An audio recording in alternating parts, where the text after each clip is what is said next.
నమస్కారం అండి. నేను డాక్టర్ సంజీవ్ సింగ్ యాదవ్. కరోనాలో దగ్గు వస్తది. మామూలు దగ్గుకి, కరోనాకు దగ్గుకి తేడా ఏంది? అని జెప్పి చాలామంది డౌట్‌లో ఉంటారు. మామూలు దగ్గు, కరోనా దగ్గు 2 ఒక రకమైన దగ్గు. యాక్చువల్‌గా దగ్గు 2 టైప్స్ ఉంటాయి. ఒకటేమో అంటే తెమ్మడతో పాటు, ఇంకోటేమో తెమ్మడ లేకుండా డ్రై కాఫ్ అంటారు దాన్ని. వెట్ కాఫ్, డ్రై కాఫ్ అనుకోండి. కరోనాలో చాలా మటికి డ్రై కాఫే ఉంటది. ఇన్ఫెక్షన్ ఒకవేళ గురి అయితే లంగ్స్‌లో ఇన్ఫెక్షన్ అయితే వెట్ కాఫ్ కూడా రావచ్చు. దగ్గు ఒక సూచన. దగ్గు వల్ల దగ్గు వల్ల కరోనాని గుర్తు చేయడం చాలా కష్టము. దాంతో పాటు వేరే సింప్టమ్స్ ఉంటాయి. అవి గూడా మనకు తెలవాలా. ఏ డిసీజ్ అయినా సింప్టమాటిక్ సింప్టమ్ అంటే జ్వరము, దగ్గు, చెమట రావటము ఇవన్నీ ఉంటాయి. కొంతమందికి ఇవన్నీ లేకుండా గూడా జబ్బు ఉంటది. అంటే క్రానిక్ క్యారియర్స్ లాగా అయిపోతారు. దాన్ని సింప్టమాటిక్, ఏసింప్టమాటిక్ అంటే దాంట్లో ప్రాబ్లమ్ ఉండి గూడా లేనట్టు ఉండి దాన్ని ఏసింప్టమాటిక్ డిసీజ్ అంటారు. అలాంటి కొంతమంది పేషెంట్స్‌కి గొంతు లోపల లేకపోతే బాడీ లోపల కరోనా వైరస్ సోకిన తర్వాత ఈ సూచనలు కనబడకపోవచ్చు. వాళ్ళ ఇమ్యూనిటీ బాగా ఎక్కువ ఉండడం వలన సూచనలు కనబడకపోవచ్చు. కానీ కరోనా లేదని చెప్పడం కష్టం. ఇలాంటోళ్ళకి ఉత్తగా టెస్ట్ చేస్తే గాని మనకు తెలవదు వాళ్ళ కరోనా పాజిటివ్ ఉందా లేదా అని. రోగ నిరోధక శక్తి పెంచుకోవడం గురించి చాలా డిస్కషన్ అయింది. ఎలా పెంచుకోవాలని? ఒక రోజులో, 2 రోజుల్లో పెరిగేది కాదండి. అది చిన్నప్పటి నుంచి రోగనిరోధక శక్తి పెరగాలంటే చిన్నప్పటి నుంచి దాని గురించి ప్రయత్నం చేసుకోవాలా. శక్తి బాడీలో రావాలంటే ఇమ్యూన్ రెస్పాన్స్ అంటారు దాన్ని. మీరు మంచి పదార్థాలు తినడం వల్ల, మంచి గాలి పీల్చుకోవడం వల్ల, రెండోదేంటంటే మంచి ఆహారం తీసుకోవడం వల్ల మీ రోగశక్తి పెరుగుద్ది. ఆ ఆహారము ఒకవేళ కల్తీ ఉంటే శక్తి పెరిగే అవకాశం ఉండదు. కొంతమందికి జెనెటికల్‌గా నిరోధక శక్తి ఉండొచ్చు. కానీ చాలా మాటికి బేసికల్లీ చిన్నప్పటి నుంచి పెరిగే పద్ధతది. ఇప్పుడు నేను ఆ గిలాయనో, లేపోతే అశ్వగంధనో, లేకపోతే ఈ క్యారెటో, జింజరు ఇప్పుడు తీసుకుంటే నాకు ఇమ్మీడియేట్‌గా పెరుగుతదన్నట్టు వచ్చేది గాదు శక్తి అలా. చిన్నప్పటి నుంచి పెంచుకోవాల్సొస్తది. ఇవన్నీ చ్యవన్‌ప్రాష్ అంటారు. కొంత వేరే వేరే ప్రొడక్ట్స్ ఉన్నాయి మార్కెట్‌లో. ఇవన్నీ కమర్షియల్ ప్రొడక్ట్స్. దీనివల్ల శక్తి పెరిగే అవకాశం చాలా తక్కువ. కరోనా చికిత్స 2 టైప్స్ ఉన్నాయండి. ఒకటేమో హోమ్ క్వారంటైన్ అంటే ఇంట్లో ఉండి దాన్ని ట్రీట్మెంట్ చేసుకోవటము. రెండోదేంటంటే సింప్టమ్స్ ఎక్కువైనప్పుడు అంటే జలుబు, దగ్గు, ఆయాసము, మళ్ళీ కొంతమంది పేషెంట్స్‌కి డయాబెటీసు, హైపర్‌టెన్షను, లంగ్ ఇన్ఫెక్షన్స్ ఉన్నోళ్ళకు, ఏజ్ ఎక్కువ ఉన్నోళ్ళకు వాళ్ళకు లంగ్ కెపాసిటీ తక్కువ ఉన్నప్పుడు వాళ్ళకు కంపల్సరీ హాస్పిటల్ తీసుకుపోయి ట్రీట్మెంట్ తీసుకోవాలా.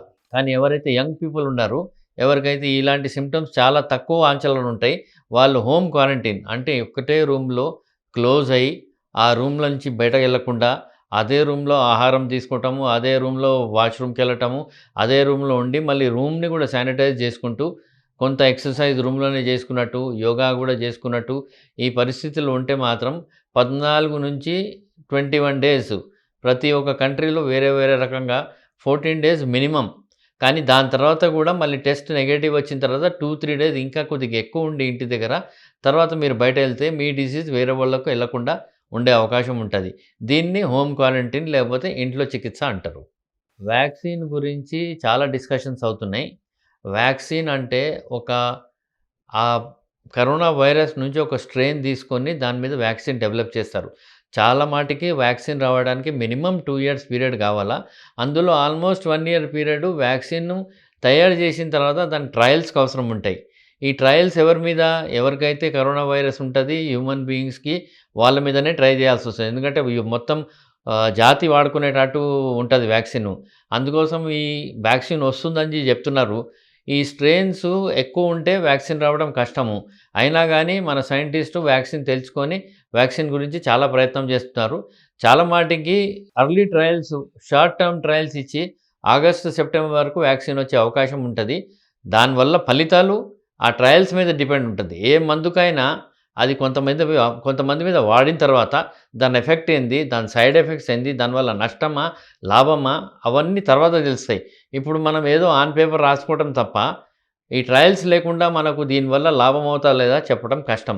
అందుకోసం వ్యాక్సిన్స్ వచ్చిన తర్వాత కూడా కొన్ని జాగ్రత్తలు తీసుకోవాల్సొస్తది. ఆ జాగ్రత్తల మేరకు మనం తీసుకుంటుంటే వ్యాక్సిన్ ఒకవేళ మంచి పని చేసిందంటే మన మొత్తం జాతికి చాలా మంచిగుంటదది. ఆహారం గురించి కరోనాలో ఎప్పుడైనా ఒక కరోనా వచ్చిందని గాదు. ఇదొక మన గుణపాఠం. కరోనా రావడం వల్ల మన గుణపాఠం అయింది. కరోనా రాకున్నా గూడా ఎప్పుడైనా ఫ్రెష్ ఫుడ్ తినాలా. ఫ్రెష్ వెజిటబుల్స్, ఫ్రెష్ ఫ్రూట్స్, ఈ లెగ్యూమ్స్ అంటారు లెంటిల్స్, బీన్స్ ఇవి ఎక్కువ తీసుకోవటము. రా ఫుడ్ తినటం మంచిది కాదు except for vegetables. Green vegetables రా ఏవైతే కీరకాయ, ముల్లంగి, టమాటా ఇవన్నీ ఉంటాయి, క్యారెట్ ఇవన్నీ రా ఫ్రూట్ తీసుకోవడం వల్ల మనకు కీచు పదార్థాలు ఫైబర్ అంటారు. ఫైబర్ పెరిగి మన బాడీలో అన్‌వాంటెడ్ ప్రొడక్ట్స్ బయటికి తీసే అవకాశం ఉంటది. ఇలాంటి ఫుడ్ తీసుకోవటము. మిల్క్, మీటు, ఎగ్స్, చికెన్ కూడా తినొచ్చు. కానీ అవి ఫ్రెష్ ఉండాల. స్టోర్డ్ ఫుడ్, ప్రాసెస్డ్ ఫుడ్ ఏవైతే ఈ టిన్స్‌లో, క్యాన్స్‌లో దొరుకుతాయి ఇవన్నీ తినడం వల్ల స్టోరేజ్ ఎక్కువ అంటే దాని అర్థం ఎక్కువ స్టోరేజ్ చేసిన ఫుడ్స్ తినకపోతే మంచిగా ఉంటది. ఈ ఫ్రెష్ ఫ్రూట్స్ తినడం వల్ల, ఫ్రెష్ ఫుడ్ తినడం వల్ల మనకు ఎప్పుడైనా ఇమ్యూనిటీ పెరిగే అవకాశం ఉంటది గానీ ప్రాసెస్డ్ ఫుడ్స్ కన్నా ఫ్రెషే ఆల్వేస్ బెటర్. కరోనా లక్షణాలు మేరకు నేను చెప్తాను. జ్వరము 3, 4 రోజులు 100, 102 కన్నా తక్కువ కాకపోవటం. రన్నింగ్ నోస్ అంటే జలుబు, డ్రై కాఫ్ అంటే దగ్గు, మళ్ళీ కొంతమందికి టేస్ట్‌లో చేంజ్, కొంతమందికి స్మెల్‌లో చేంజ్ రావటము, కొంతమందికి లూజ్ మోషన్స్ కూడా వస్తున్నాయి, కడుపు నొప్పి కూడా వస్తుంది.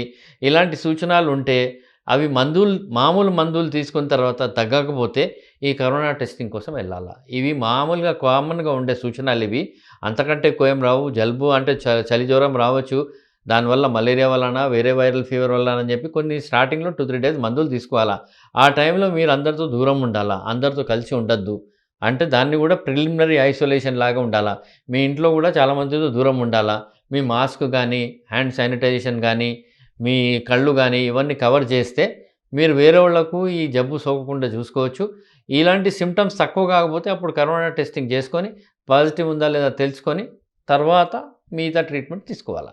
చూడండి, కరోనా ఇప్పటి వరకు 32 తీవ్రంగా మారింది. అంటే దాని స్ట్రెయిన్స్ ఇంత 32 సార్లు చేంజ్ అయినాయి. అలాంటి స్ట్రెయిన్ చేంజ్ అయినప్పుడు వ్యాక్సిన్ రావడానికి ప్రయత్నం చేస్తున్నారు, చేస్తలే అని కాదు. అలాంటి పరిస్థితిలో వ్యాక్సిన్ రావడం చాలా కష్టం. చాలా జబ్బులున్నాయి మన దగ్గర. రెస్పిరేటరీ ఇన్ఫెక్షన్స్ ఉన్నాయి, వైరస్ ఉంది, దానికి ఇంతవరకు వ్యాక్సిన్ లేదు. హెచ్ఐవి ఉన్నది, దానికి ఇంతవరకు వ్యాక్సిన్ లేదు. అంటే వ్యాక్సిన్ పుట్టడం అంత తేలిగ్గా వచ్చే పద్ధతి కాదు. వ్యాక్సిన్ రావాలంటే టైం పడుతుంది. ఒకవేళ అంటే మల్టిపుల్ ట్రయల్స్ తర్వాత ఒకవేళ మనకు వ్యాక్సిన్ వచ్చిందంటే ఈ వ్యాధి నుంచి బయటపడే అవకాశం చాలా ఎక్కువ ఉంటుంది. వస్తే మంచిది. ఎప్పుడొస్తుంది ఖచ్చితంగా ఎవరు చెప్పలే, నేను ఫలానా డేట్కి రిలీజ్ చేస్తా అని చెప్పి ఏ కంపెనీ చెప్పలేదు. వస్తుండొచ్చు అని ఆలోచనలు ఉండాలి.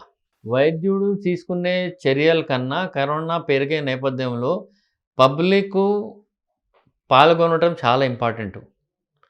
మనం రోడ్డు మీద చూస్తున్నాము, మాస్క్ లేకుండా తిరగటము, మార్కెట్‌లో డిస్టెన్స్ లేకుండా మనము సరుకులు కొనటము, షాప్స్‌కి వెళ్ళటము. కొంతమందైతే గవర్నమెంట్ 50 మందికి పర్మిషన్ ఇచ్చినా కూడా 100 మంది, 150 మంది పెట్టుకొని పెళ్ళిళ్ళు చేసుకోవటము, బర్త్‌డేలు పార్టీలు చేసుకొని వాళ్ళందరికీ ఈ వ్యాధి వచ్చినట్టు ప్రూఫ్స్ కూడా ఉన్నాయి మన దగ్గర. ఈ సోషల్ డిస్టెన్సింగ్ కాదు. సోషల్ డిస్టెన్సింగ్ అంటే వేరే పద్ధతి మీనింగ్ వస్తది. Physical distancing.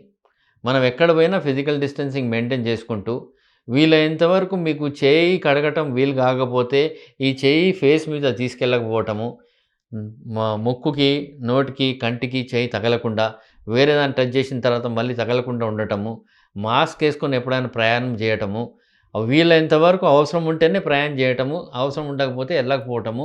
ఇవి బేసిక్ కాన్సెప్ట్ మనము అర్థం చేసుకుంటే ఈ కరోనా వ్యాధి సోకే అవకాశం చాలా తక్కువ. మీరు డాక్టర్లు ఏం చేస్తారు, వచ్చిన తర్వాత దీనికి ట్రీట్మెంట్ ఇస్తారు. ట్రీట్మెంట్ కూడా చాలా మటుకి సింప్టమాటిక్ ట్రీట్మెంట్ ఉంది. ఈ టాబ్లెట్ వల్ల, ఈ ఇంజెక్షన్ వల్ల, ఈ గ్లూకోజ్ వల్ల, ఈ వేరే ఏదైనా మందు వల్ల ఈ వైరస్ వెళ్ళిపోతుందన్నట్టు ప్రూఫ్ ఇంతవరకు రాలేదు. అన్ని మందులు వచ్చినాయి. ఆ మందులు టెంపరరీ కంట్రోల్ చేయడానికి, యాంటీవైరల్ ఇన్ఫెక్షన్స్ ఉంటే యాంటీవైరల్ మందులు వాడుకోవటం, జ్వరం ఉంటే జ్వరం మందులు వాడుకోవటము, హెచ్‌సిక్యూఎస్ అని చెప్పేసి చెప్పారు. దాంట్లో హార్ట్ పేషెంట్స్ ఉంటే వాళ్ళకు వేరే ప్రాబ్లమ్స్ కూడా వచ్చే అవకాశం ఉంటుంది. ఏ మందు వాడినా కూడా డాక్టర్ గారు నిఘా ఉన్నప్పుడే వాడుకోవాలా. ఏదో మన వాట్సాప్‌లో వచ్చింది, మనకెవరో ఫ్రెండ్ పంపించాడు, ఇంకెవరో చెప్పారని చెప్పి మందులు వాడుకోవడం వల్ల నష్టమయ్యే అవకాశం చాలా ఉంటుంది. అందుకోసం మేము ఎప్పుడైనా క్వాలిఫైడ్ పర్సన్సే మందులు రాయాలా, అన్‌క్వాలిఫైడ్ పర్సన్స్ మందులు రాయొద్దని చెప్పి ఊరంతా చెప్తున్నాం. కానీ దీని మీద గవర్నమెంట్ కొద్దిగా దృష్టి పెట్టి అన్‌క్వాలిఫైడ్ వైద్యాన్ని టోటల్‌గా క్లోజ్ చేస్తే గానీ మన దేశం బాగుపడే అవకాశం చాలా తక్కువ. కరోనా వైరస్ మామూలు మనుషులు అంటే ఎవరికైతే కోమార్బిడ్ కండిషన్స్ లేవు, diabetes, hypertension, lung infection, old age ఇలాంటోళ్ళకే లైఫ్ థ్రెటనింగ్ ఇన్ఫెక్షన్ లాగా మారచ్చు. చాలా మటికి దీనివల్ల deaths only 1% of the total population. అంతకంటే ఎక్కువ ఏముండదు. కొన్ని సందర్భాల్లో యంగ్ పీపుల్ కూడా ఎఫెక్ట్ అయ్యి కొంతమంది డెత్ అయ్యారు. అంటే వాళ్ళ దాని లోపల వీళ్ళకి డిసీజ్ ఉందో లేదో, డయాబెటిస్ ఉందో లేదో ఎప్పుడు పరీక్ష చేసుకోలేదు. బీపీ ఉందా లేదా ఎప్పుడు పరీక్ష చేసుకోలేదు. లంగ్ ఇన్ఫెక్షన్ ఉందా లేదా ఎప్పుడు పరీక్ష చేసుకోలేదు. ఇమ్మీడియేట్‌గా కరోనా ఎఫెక్ట్ అయింది. సడెన్‌గా డెత్ అయింది. అలాంటి కేసెస్ కూడా ఉంటాయి. లేదని చెప్తలేను. కానీ చాలా మటికి డెత్స్ అయ్యేది కోమార్బిడ్ కండిషన్స్ ప్రాబ్లమ్స్ ఎక్కువ రావడం వల్ల డెత్ అవుతుంది గానీ, కరోనా వైరస్ వల్ల డైరెక్ట్ వితౌట్ ఎనీథింగ్ డెత్స్ చాలా తక్కువ. డెత్ గురించి ఆలోచన గాదు. సేఫ్టీ గురించి ఆలోచన జేయండి. సేఫ్టీ అంటే మన భద్రత మంచిగా పెట్టుకుంటే గానీ ఎలాంటి ప్రాబ్లమ్ రాదు. మరణాల గురించి ఏదో తెలంగాణలో ఎక్కువైనాయి, ఆంధ్రాలో తక్కువైనాయి, ఢిల్లీలో ఎక్కువైనాయి, ముంబైలో ఎక్కువైనాయి, ఇటాలీలో ఎక్కువైనాయి, వేరే చోట్ల తక్కువైనాయి. అంటే మనము పని చేస్తలేము, మన వైద్యులు ఏమి ఇస్తలేరు అన్నట్టు ఆలోచన వచ్చే అవసరం లేదు. హ్యూమన్ బాడీ అందరికో తల, 2 కళ్ళు, 2 చేతులు, 2 కాళ్ళు ఉంటాయి. అందరూ తట్టుకునే కెపాసిటీ వేరే వేరే రకంగా ఉంటది. కొంతమంది కొంత నొప్పి తట్టుకోరు. కొంతమంది బాగా నొప్పి అయినా తట్టుకుంటారు. అందరూ బిహేవియరు వేరేగా ఉంటది. చూడటానికి మనిషిలాగానే ఉంటాడు.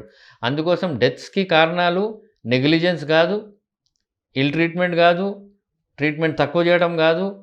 డబుల్ హ్యాండ్ ఉంటది ఎప్పుడైనా. చప్పట్లు కొట్టాలంటే ఒక చెయ్యి గాదు 2 కావాల్సొస్తది. అంటే పేషెంట్‌లో కూడా ఏదో లోపం ఉండొచ్చు. ట్రీట్మెంట్ కూడా లోపం ఉండొచ్చు. లేపోతే వైరస్ చాలా ఎక్కువ సీరియస్ అయింది. దాని తర్వాత ప్రెజెంట్ కావచ్చు. హాస్పిటల్ రావడానికి లేట్ కావచ్చు. నెగ్లిజెన్స్ బాగా ఎక్కువ ఉండొచ్చు. అవగాహన లేక ఇవన్నీ అవుతాయి. అందుకోసం డెత్స్ పోల్చుకోవటం కరెక్ట్ గాదు. మనకు తెలంగాణలో ఎక్కడెక్కడ ట్రీట్మెంట్ అవసరం ఉందో అక్కడక్కడ చేస్తున్నారు. కొంత మేరకు టెస్టింగ్ తక్కువ ఉండే ఇప్పుడు టెస్టింగ్ కూడా పెరిగింది. కొంత మేరకు ఓన్లీ గవర్నమెంట్ హాస్పిటలే ఉండే ఇప్పుడు ప్రైవేట్ హాస్పిటల్స్ కూడా ట్రీట్మెంట్ అవుతుంది. కానీ మీ బాడీలో అది విషంలాగా మారిన తర్వాత దేవుడే కాపాడాలి గానీ, మేము గూడా డాక్టర్లు గూడా హ్యూమన్ బీయింగ్సే. మేము గూడా జేసే ప్రయత్నం జేస్తాం. మాకున్న మందుల వల్ల మేమెంత ట్రై జేయాలో అంత ట్రై జేస్తాము.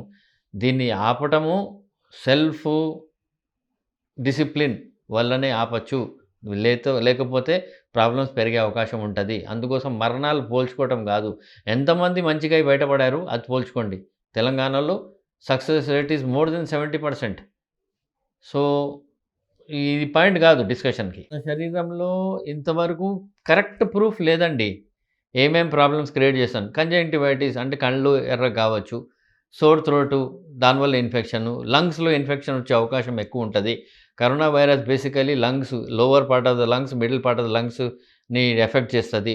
లంగ్స్‌ని ఎఫెక్ట్ చేసిన తర్వాత మిగతా బాడీలో కూడా దీన్ని సోకచ్చు. 100% ఎవిడెన్స్ కొంతమందికి న్యూరాలజికల్ డెఫిషియట్ వస్తుందని, కొంతమందికి బ్లైండ్‌నెస్ వస్తుందని చెప్పి ఇప్పటివరకు ఫుల్ ప్రూఫ్ రాలేదు. అందుకోసం దాని మీద కరెక్ట్‌గా చెప్పాలంటే కష్టం.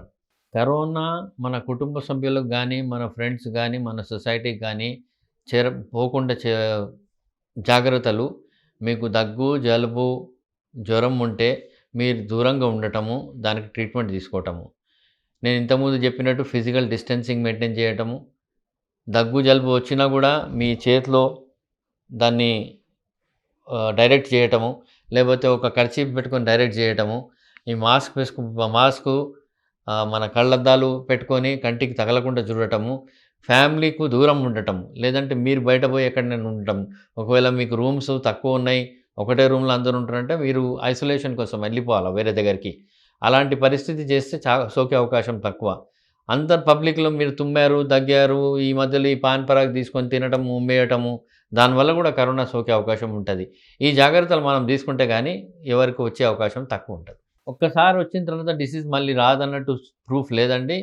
కొంతమందికి రాలేదు. కొంతమందికి వచ్చింది. మన బేసిక్ ఇమ్యూనిటీ మీద ఉంటది. మన బేసిక్ సేఫ్‌గార్డ్ చేయటం, ఈ పద్ధతులు ఫిజికల్ డిస్టెన్సింగు, మాస్కు, అద్దాలు పెట్టుకోవటము ఇవన్నీ చేస్తే గానీ మళ్ళీ వచ్చే అవకాశం ఉండదు. కానీ ఒకవేళ మీరు పూర్తిగా ఎళ్ళకుండా మీరు ఐసోలేషన్‌కి బయటికెళ్తే మళ్ళీ మీకు వచ్చే అవకాశం ఉంటది కాబట్టి జాగ్రత్తలు తీసుకోవడం వల్ల వచ్చే అవకాశం చాలా తక్కువుంటది. Corona virus shelf life 2 weeks, 3 weeks కన్నా ఎక్కువ లేదండి. ఈ వైరస్ ఒక మనిషి నుంచి ఇంకో మనిషికి పోవడం వల్లనే ప్రోగ్రెస్ ఎక్కువవుతుంది. ఈ పోకుండా ఉండే పరిస్థితులు ఒకవేళ వస్తే తప్పకుండా వైరస్ తొందరగా వెళ్ళిపోయే అవకాశం ఉంటది. ప్రస్తుతానికి స్లోగా చూస్తే వరల్డ్ వైడ్ ఆ పీక్‌లోకెళ్ళి మళ్ళీ కింద దిగడం స్టార్ట్ అయింది. ఈ కింద దిగినప్పుడు జాగ్రత్తలు తీసుకుంటే మనము ఎక్కువ రోజులు ఉండే అవకాశం ఉండదు. అయినా గాని నా అంచనా 6-8 మంత్స్ మాక్సిమం 1 ఇయర్ వరకు ఉండొచ్చు. కానీ ఈ పరిస్థితిని ఎదుర్కోవాలంటే మనం అందరం సహాయం చేసుకుంటూనే ఉంటే ఎదుర్కోవచ్చు. లేదంటే ఇది కూడా మళ్ళీ అలాంటి పరిస్థితి వచ్చే అవకాశం ఉంటది. అందుకోసం జాగ్రత్త తీసుకోవడం చాలా ఇంపార్టెంట్. బయట దేశాలకి, మన దేశంకి పోల్చుకుంటే మన దగ్గర డెత్స్ అంటే ప్రాణాలు పోవడం చాలా తక్కువుంది. దానికి మల్టిపుల్ కారణాలుండొచ్చు. ఒకటేమో బీసీజీ వ్యాక్సినేషను మనకు కంపల్సరీ ఉన్నది కాబట్టి, దానివల్ల మనకు ఇమ్యూనిటీ పెరిగినట్టు ఒక రకమైన ఆలోచన ఉన్నది. రెండోది మన దేశంలో అర్బన్ పాపులేషన్ తప్ప రూరల్ పాపులేషన్‌కి ఇంకా జంక్ ఫుడ్ తినే అలవాటు లేదు.